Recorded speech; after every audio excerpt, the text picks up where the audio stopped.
Halo semuanya, thank you udah klik video ini. Aku Cinti dan di video kali ini aku mau bikin video yang memang sudah di request oleh beberapa orang di Instagram aku yang merupakan salah satu subscribers aku yang follow Instagram aku gitu. Nah, di sini aku mau ngejelasin tentang gimana sih kalau misalnya aku sebagai orang yang menerima gaji tersebut untuk mengatur keuangan gitu. Nah, di sini aku akan kasih rinciannya. Yang pertama, untuk pendapatan dia yaitu 3.500.000 dan ini pendapatan 1 bulan gitu. Kemudian dia tuh punya beberapa pengeluaran dia yang pertama yaitu cicilan atau hutang.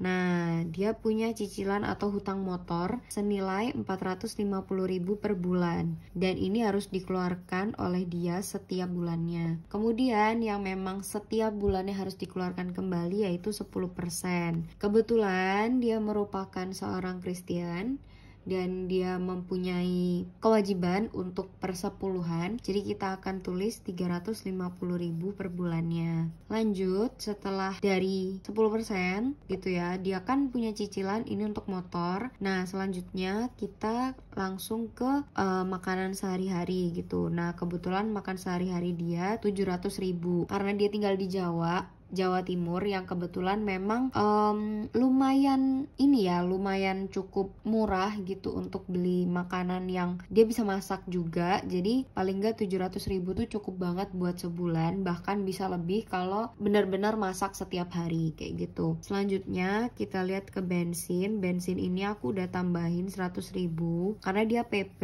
Jadi dia tuh PP dari kantornya ke tempat dia dan katanya nggak terlalu jauh dan dia bilang oke, 100.000 itu cukup gitu. Selanjutnya langsung kita masuk ke saving. Nah, oke, saving di sini aku tulis 300.000 karena memang savings ini menurut aku penting banget sih. Dan karena dia masih gaji dalam tanda kutip ikut di perusahaan lain gitu. Jadi dia masih digaji kayak gitu. Dan savings ini berfungsi untuk depositnya dia. One day kalau seandainya ada something dia bisa ambil, tapi dia juga harus punya emergency fund. Nah, di sini setelah savings ada pulsa yang setiap bulan dia harus isi, pulsa atau kuota senilai 100.000. Nah, 100.000 itu 1 bulan karena dia nggak pakai wifi kayak gitu. Kemudian di sini dia perokok, jadi aku tulis dulu rokok dan aku nggak tahu sih karena aku nggak pernah ngerokok dan satu bungkus itu aku hitung mungkin 10 kali ya isinya. Nah, satu rokok itu aku rinci mungkin 20.000, dia beli yang 20.000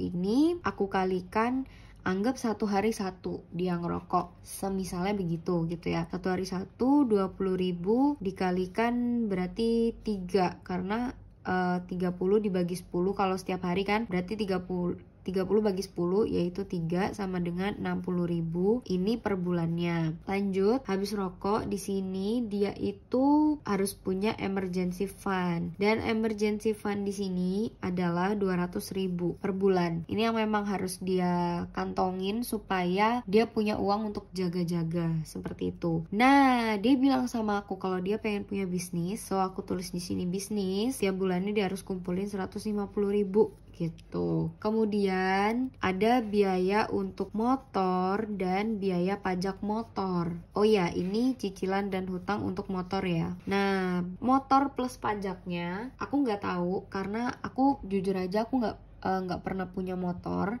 Untuk perawatan motor sendiri aku taunya dari teman aku. Jadi untuk perawatan motornya aku kasih 350.000, untuk pajaknya aku kasih 50.000. Nah, kalau pajak ini bisa per tahun aja atau kalau misalnya perbaikan motor ini bisa per bulan kayak gitu. Yang ini per bulan. Nah, yang ini per tahun nggak masalah gitu. Atau misal 2-3 bulan 1 kali itu kayaknya udah cukup sih 50.000 untuk pajaknya. Lanjut, di sini ada investasi. Nah, dia cerita sama aku kalau dia tuh pengen berinvestasi. Tapi aku bingung banget karena aku nggak tahu investasi yang bener-bener bagus itu apa dan karena memang aku belum punya investasi, entah itu saham atau apa gitu. Jadi aku tulis dulu 300.000. Mungkin ini per bulan ya. Mungkin dia bakalan punya investasi gitu, entah saham ataupun apapun lah terserah dia gitu. Tapi sekarang aku mau budgeting 300.000. Lanjut, setelah investasi ada lain-lain. Nah, lain-lain ini aku kasih 190.000.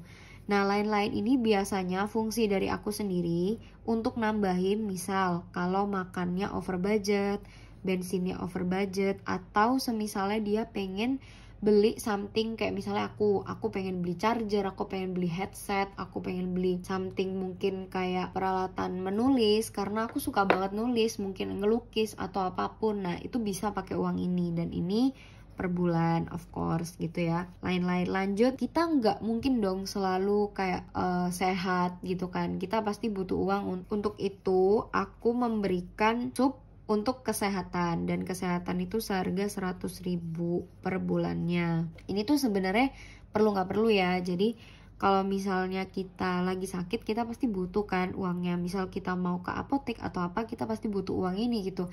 Tapi di satu sisi kita juga nggak butuh, karena kita nggak mungkin kayak setiap bulan sakit. Itu tuh kayak ya ini untuk uang jaga-jaga supaya kita tetap sehat gitu. Dan kalau misalnya kita sakit, kita punya uang untuk nextnya gitu, untuk bener-bener apa ya istilahnya, untuk bener-bener kita tuh bisa punya uang jaga-jaga lah untuk beli obat, atau misalnya tiba-tiba kita sakit, kita butuh perawatan intensif ke dokter kayak gitu. Selanjutnya liburan aku kasih 100.000 per bulannya. Nah, aku tahu pasti diantara kalian ngerasa kayak, lah ngapain ada liburan gitu kan ya paling liburan cuman buat pulang doang kemana, ke rumah, atau liburan bareng keluarga dan lain sebagainya. Oke, yang pertama aku bakal bilang ke kalian bahwa liburan itu butuh uang. Misalnya pun kalian berbeda kota atau berbeda pulau dengan orang tua dan kalian mau liburan, of course kalian pasti harus ngumpulin uang untuk ini kan, untuk liburan ini gitu. Maksudnya untuk kalian beli tiket pesawat, untuk kalian beli makan dan lain-lain sebagainya gitu. Kalian kan gak mungkin kayak misalnya liburan cuman di dalam rumah. Oke, kalau misalnya untuk COVID sekarang mungkin liburan ya bakal tetap di rumah aja gitu kan. Cuman kalau nextnya COVID udah berakhir, otomatis kalian pengen dong keluar kota, keluar negeri gitu kan. Dan liburan ini merupakan salah satu yang memang harus ada gitu di budgeting, terutama di aku ya. Jadi ini merupakan case dari kalian yang kalian mau aku budgeting kayak gitu. Oh ya, aku bakalan hitung dulu. Jadi di sini aku bakalan hitungin ini ada sisanya nggak sih gitu ya. Yang pertama cicilan.